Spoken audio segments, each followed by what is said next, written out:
મહેસાણાની સુપ્રસિદ્ધ દૂધસાગર ડેરીમાં પાવડર પ્લાન્ટમાં વાયુ પુરવઠામાં ઘટાડો થતાં ઉત્પાદન ખોરવાયું। ઉત્તર ગુજરાતની જીવાદોરી સમાન મહેસાણાની દૂધસાગર ડેરીના પાવડર નિર્માણ સંયંત્રમાં ઉપયોગમાં લેવાતા કુદરતી વાયુના પુરવઠામાં ઓચિંતો કાપ મૂકવામાં આવ્યો છે।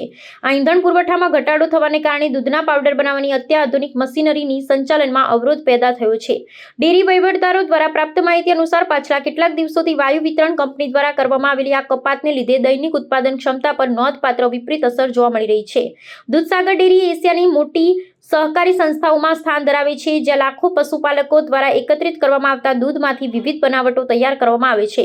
પાવડર પ્લાન્ટ માટે જરૂરી ઉર્જા સ્ત્રોતમાં થયેલો આ ઘટાડો સંસ્થાના આર્થિક માળખા અને ઉત્પાદનના ખર્ચમાં વધારો કરી શકે છે।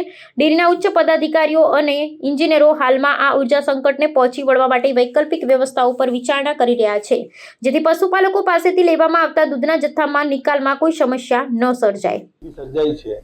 એની અંદર સાબરમતીએ જે 40,000 SCM ગેસ અમે વાપરતા હતા એમાં ઘટાડો કરવા માટે અમને જાણ કરેલી એમને, અને અત્યારે એ લોકો રોજનો 25,000 SCM ગેસ અમને આપે છે, જેના કારણે જે અમારા સ્ટીમ ઉત્પાદન કરતા બોઇલરો હતા એ બોઇલરો અમે ફર્નેસ ઓઇલ પર કન્વર્ટ કરી દીધા છે।